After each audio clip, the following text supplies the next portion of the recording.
حضرت عمر फारूक रजी अल्लाह ताला अन्हु सहाबा ने मस्जिद नबी में बैठ के मीटिंग की। उमर की तनख्वाह बड़ी थोड़ी है माले गनीमत में से। अब तो उमर के पोते भी हैं, नवासे भी हैं, रिश्तेदारियां भी हैं, ताल्लुक बढ़ गए हैं और उमर फारूक बूढ़े भी हो गए। मीटिंग हुई मस्जिद में, इस तरह करें कि उमर का कुछ थोड़ा सा ना मुशायरा, कुछ तनख्वाह, कुछ खिदमत, कुछ वजीफा बढ़ा दे। बात तय हो गई। जब मुकम्मल हो गई तो कहने लगे ये बताओ शेर से बात किसने कर दी है? उधर जाएगा कौन, पहले उसका नाम तो बताओ, वहां जाएगा कौन? तो उन्होंने कहा ये तो हमने सोचा ही नहीं, बात तो बड़ी तगड़ी है, उमर से कौन बात करेगा? यहाँ जितना मर्जी तगड़ा पीर हो, आप नजराना लेके जाए, मसला ही कोई नहीं। अभी किसी को कहना पड़ा है? कहते हैं जनाब कौन बात करेगा? तो एक सहाबी कहने लगे कि हजरत उमर रदी अल्लाह तआला अन्हु की जो साहिबजादी है ना, हजरत हफ्सा रदी अल्लाह तआला, वो उम्मुल मोमिनीन भी है, हुजूर अलैहिस्सलाम की ज़ौजा है, मोमिनों की माँ है। उनसे कहते हैं और उनके वालिद भी हैं। तो हजरत हफ्सा से कहा तो जनाब हफ्सा चल के गई हजरत उमर के पास, जाके कहा अब्बा जी एक बात करनी थी। उन्होंने कहा बेटे करो। तो उनको भी पता था ना जाहो जलाल का। कहने लगे अब्बा जी मस्जिद नबवी में सहाबा की मीटिंग हुई है, एक ही मोहल्ले में एक ही शहर में लोग रहते हैं तो एक दूसरों के खर्चों का जरूरियात का पता है। कहती मैंने पास मंजर सारा करके बात की। मैंने कहा सबको पता है कि आपके खर्चे बड़े बढ़ गए हैं, तो मुझे ना उन्होंने हुजूर की ज़ौजा समझ के, काबिल एहतराम समझ के मेरी जिम्मे लगाया है कि थोड़े से पैसे आपके बढ़ाने हैं। तो हज़रत उमर फारूक रज़ी अल्लाह तआला अन्हु की साहबजादी कहते उमर को इतना जलाल आया, उठ के खड़े हो गए।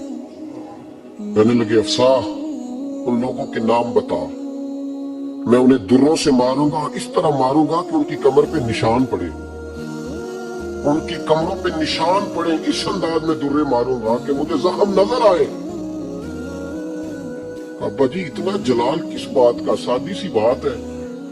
तो सैयदना उमर फारूक रो पड़े, कहने लगे सादी सी बात है, मेरे लिए मस्जिद नबी में बैठ के मीटिंग होती रही कि उमर को दौलत देनी है। लोगों ने ये मुझे समझ लिया, मस्जिद नबी में बैठकर मेरे लिए ये मीटिंग होती रही कि उमर को पैसे देने हैं, उसको दौलत के साथ हमने नवाजना। मस्जिद नबी में मेरे लिए किसको ये जुर्रत हुई? तो मैं हफ्सा काश कि तू मेरे पास पैगाम लेके ना आती, कोई और आता और फिर मैं उसे दुर्रों से मारता। हजरत हफ्सा कहती है मैं खामोश हुई तो मेरी तरफ देख के फरमाने लगे बता ना, तो नबी पाक के घर में रहती थी, मेरे मुस्तफा का तरीका क्या था, करना बात उस तरीके पे मेरे साथ गुफ्तगू कर। हजरत हफ्सा कहती मैं रो पड़ी।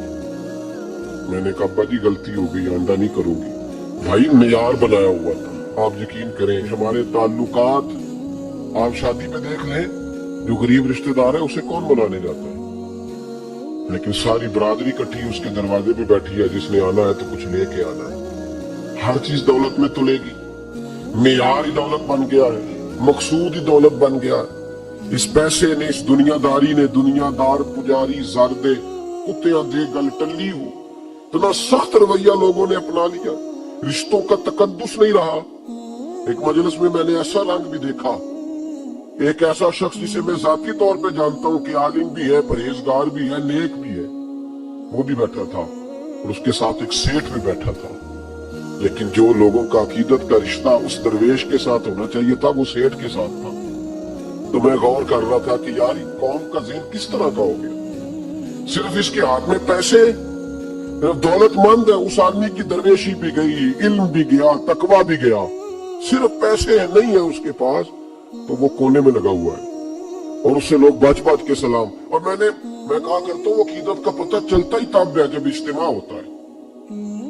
अकेले दरवेश बैठे हैं तो सब झुक के सलाम लेते हैं, और जब वो 2 MNA के बीच, 3 MPA के बीच, 5-7 सेठों के बीच बैठेगा, फिर तेरी अकीदत का पता चलेगा, फिर पता चलेगा तेरा अल्लाह के बंदे से रिश्ता किस तरह का है और दौलत के बंदे के साथ रिश्ता किस तरह। हमारे रवैयों के अंदर ये फर्क है कि हम उस वक्त आदमी को तोलते हैं कि इसके पास दौलत किस तरह की है,